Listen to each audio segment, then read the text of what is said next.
Hi guys, in this video I'm going to explain to you whether Windows 10 is slower than Windows 7. So I've been doing a bunch of research into the different operating systems and I've put all the information I've put together on this website here, operatingsystemgenie.com. But for this video I'm just going to show some testing data that I compiled to show which one is faster, Windows 10 or Windows 7. So I looked at 3 independent tests that people did comparing Windows 7 to Windows 10 side by side, doing speed tests on different processes such as starting up the computer, restarting the computer, installing a program, and opening up like YouTube and things like this. And I compiled it using a spreadsheet, and here's the results in this table, which you can see here.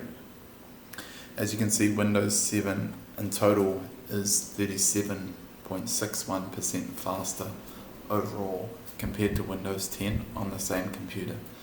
Now, the one caveat is if you have 8 gigabytes of RAM or more.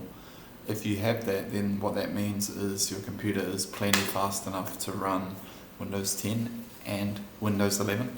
So you might as well run that rather than Windows 7. Because the user interface is much nicer to look at and is more modern looking. So the only reason it would make sense to use Windows 7 is if your computer has 4 gigabytes is sort of the upper limit. 4 gigabytes you may be able to get away with. Windows 10 it'll be a little bit slow, but pretty much if you've got 4 GB and it's already running a bit slow because your CPU is a bit slow, if you get Windows 7 it'll be about roughly just under twice as fast, so it is a good option.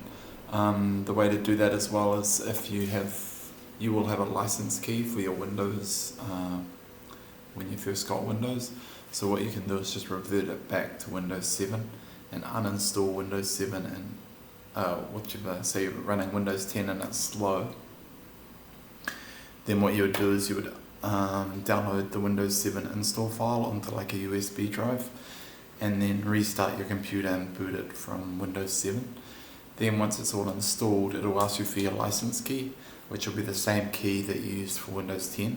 But if you don't know exactly what it is, then you need to log into Windows, into your Microsoft account, or contact Microsoft to get your license key. Awesome. Well, that pretty much covers everything. There's a lot more detail in this article, which I'll link to in the description if you want to check it out. And that's pretty much it. Cool. Thanks. Bye.